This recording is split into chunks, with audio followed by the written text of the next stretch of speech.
Imam Ghazali dalam perkara puji memuji ini, beliau menyebutkan wal madhu yadkhuluhu sittatul afat. Dalam perkara puji memuji itu ada 6 bahaya. Dalam puji memuji itu ada 6 bahaya. Oleh karena itu Al-Imam Ghazali menyebutkan perkara memuji itu termasuk min afatil lisan, ya, termasuk dari bahayanya lidah. Dari 6 perkara ini, arbaun fil madih, 4 bahaya ini untuk orang yang memuji. Kemudian wasnatani fil mamdu, dan 2 bahaya untuk yang dipuji. Jelas. Ya. Artinya kalau kita hendak tahu mana yang baik, memuji atau tidak memuji,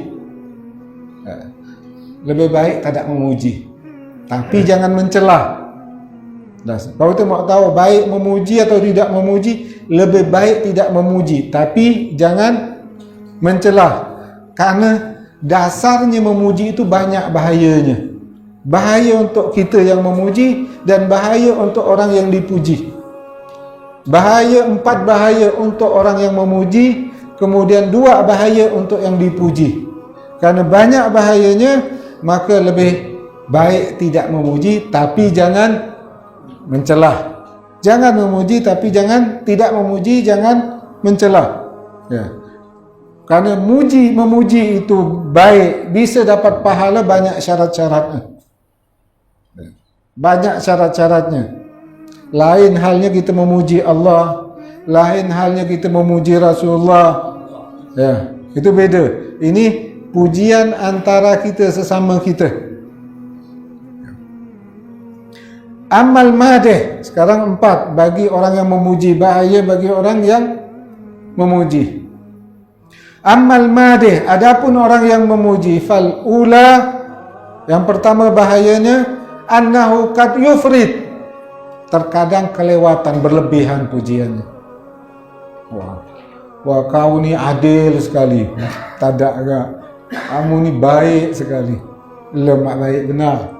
Kadang berlebihan, kelewatan, yang ujung-ujung apa? Bohong, dusta. Fayantahimul ifrat ilal kadhib, ujung-ujungnya jadi dusta. Itu yang pertama bahaya memuji. Mana ada orang mau memuji nanggung-nanggung? Ada ke orang mau muji sikit-sikit? Ya, meledak agak orang memuji itu, tak alang kepalang. Ujungnya bohong, dusta, berlebihan, kelewatan, haram. Jelas. Itu yang pertama, bahaya bagi yang memuji. Atsaniyatu, yang kedua, annahu qad yadkhuluhu riya'u nifaq, fa innahu bil madhi mudhhirun lil hub wa qad yakunu mudmiran lahu. Terkadang memuji ini masuk yang nama nifaq, kemunafikan. Di mana letaknya? Dia seolah-olah dia cinta, tapi dalam hati tak ada, benci, bohong, munafik. Dalam hati bagus benar, dan mulutnya manis sekali, dalam hati pahit. Ya. Seperti orang memuji untuk mencari nama, ya, mencari nama, padahal tak ada, dalam hati nolak, lidah aja yang mengatakan bagus. Ya. Seperti orang kepada atasan, ya, kepada bapak yang bijaksana dari mana? Kalau tidak dipuji, susah hidup, tidak jabatan. Ya. Kemunafikan masuk, nifak masuk ke dalam diri dia bagi orang yang memuji. Mulut mengatakan baik, di dalam mengatakan tidak baik. Mulut memuji, dalam mencelah. Nah, itu penyakit yang kedua. Yang ketiga, ats-tsalitsah, yang ketiga, annahu qad yaqul ma la yatahaqqaquhu wa la sabila ilal ittila' alaihi. Orang yang memuji itu terkadang mengatakan sesuatu yang dia sendiri tidak tahu pasti, dan sedangkan tidak ada jalan dia tahu. Contohnya, kita mengatakan kau ni bersih benar hati. Dari mana kau tahu isi hati orang? Nah, bersih hatinya. Ya. Dia tak tahu isi hati orang. Tak ada jalan tahu. Tak ada jalan dia tahu isi hati orang. Atau kau ni ikhlas sekali. Ikhlas dari mana? Ini masalah hati. Dari mana kau tahu? Tak ada jalan yang kita tahu. Jalan yang tak tahu. Ya. Jadi dia mengatakan yang dia tak tahu pasti. Dan tak ada jalan yang dia tahu. Katakan kau ni bersih dari hati kau ni. Kau ni ikhlas. Jadi tak boleh kita mengatakan itu. Kau ni ikhlas, kau ni bersih hati. Dari mana kita tahu? Ya. Jadi memuji ikhlas itu sebenarnya tak boleh. Memuji bersih hati itu tak boleh. Ya. Dan yang dipuji pun jangan pula suka. Sedangkan kita tahu dia tak tahu isi hati kita. Kau ni ikhlas, senyum-senyum dia. Tak tahu keikhlasan kecuali Allah.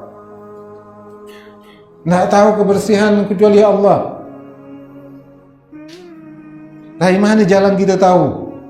Yang dipuji kata orang bodoh, yang memuji bodoh, yang dipuji lebih bodoh lagi, percaya. Kau ni ikhlas sekali.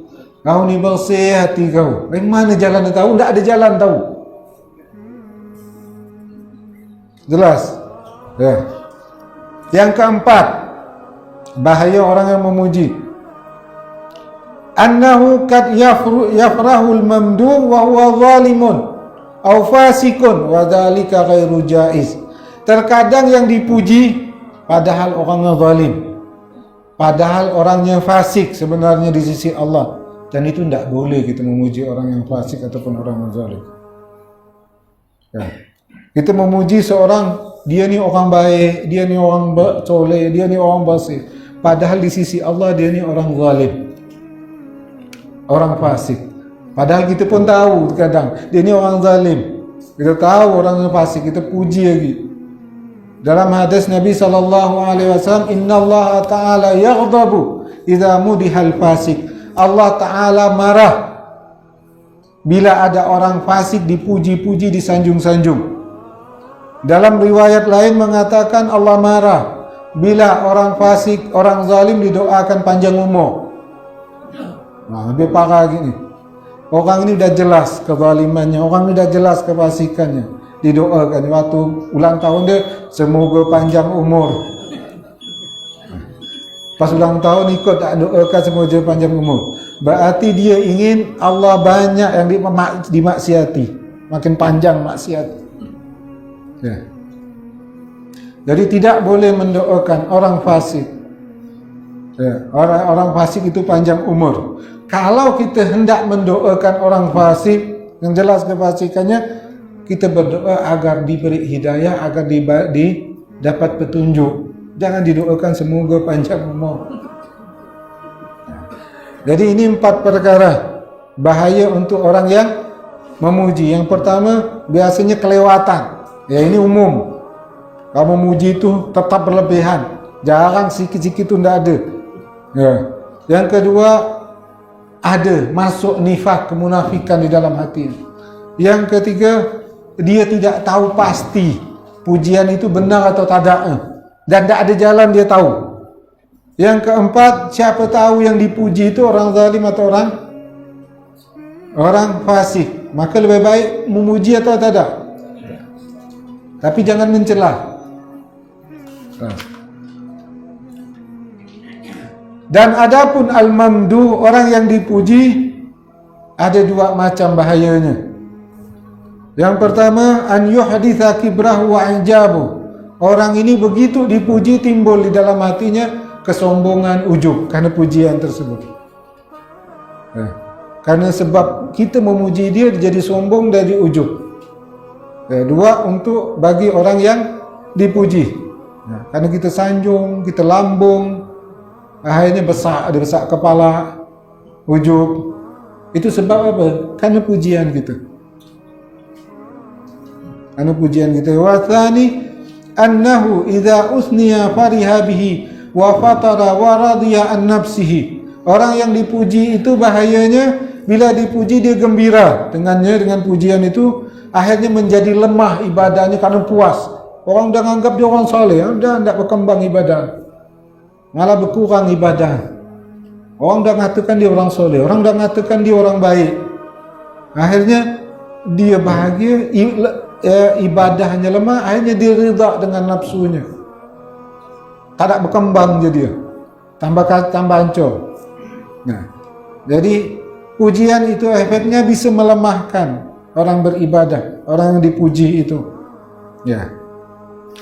Ayuhal akhwan, fa in salimal madhi an hadhil afat, apabila yang dipuji, yang memuji dan dipuji ini selamat dari bahaya-bahaya ini, bahaya orang yang memuji dan bahaya orang yang dipuji, maka tidak apa-apa memuji itu bagus. Bahkan sunnah, bahkan berpahala kalau selamat dari 6 ini. Kadang-kadang bagus sunnah. Oleh karena itu Rasulullah sallallahu alaihi wasallam memuji sahabat-sahabatnya. Nabi kan memuji sahabat-sahabatnya. Karena Nabi memuji jelas. Tidak ada bahaya untuk Rasul dan tidak ada bahaya untuk yang dipuji. Udah aman. Kalau aman silakan. 4 untuk yang memuji. Aman. 2 untuk yang dipuji. Aman, silakan pujian dan bagus pujian itu. Seperti Rasul sallallahu alaihi wasallam memuji Sayyidina Abu Bakar, "Law wuzina imanu Abi Bakrin bi imanil alamin la rajahat." Andai kata, katanya Rasulullah, ditimbang imannya Abu Bakar As-Siddiq dengan iman seluruh alam ini, maka yang menang imannya Abu Bakar. Nah, ini pujian bukan pujian kecil-kecil, ini pujian luar biasa. Nabi memuji karena Nabi tahu betul, ya kan, imannya Abu Bakar seperti itu. Karena apa yang disampaikan Nabi adalah wahyu, itu dari Allah. Memang itu sebetul itu. Kalau kita puji, kau ikhlas, dari mana tahu? Kau orang baik, dari mana tahu? Nabi memuji, andaikan iman Abu Bakar ini ditimbang sama iman seluruh alam ini, menang imannya Abu Bakar. Itu kenyataannya betul. Jelas. Karena Nabi tahu betul. Karena Nabi dari wahyu. Kalau kita tidak ada wahyu, dari mana tahu isi hati orang? Kalau Nabi dari wahyu, memang itu sesuai. Ya. Jadi 4 selamat. Dan Abu Bakar Siddiq juga begitu dipuji tak jadi sombong, tambah rendah diri. Tak sombong. Jadi kalau pujian itu selamat dari 4, untuk yang memuji dan yang dipuji 2, silakan. Kalau enggak, lebih baik jangan puji, tapi jangan mencela. Nah, kalau 4 selamat, maka pujian itu menjadi pahala untuk kita. Ya.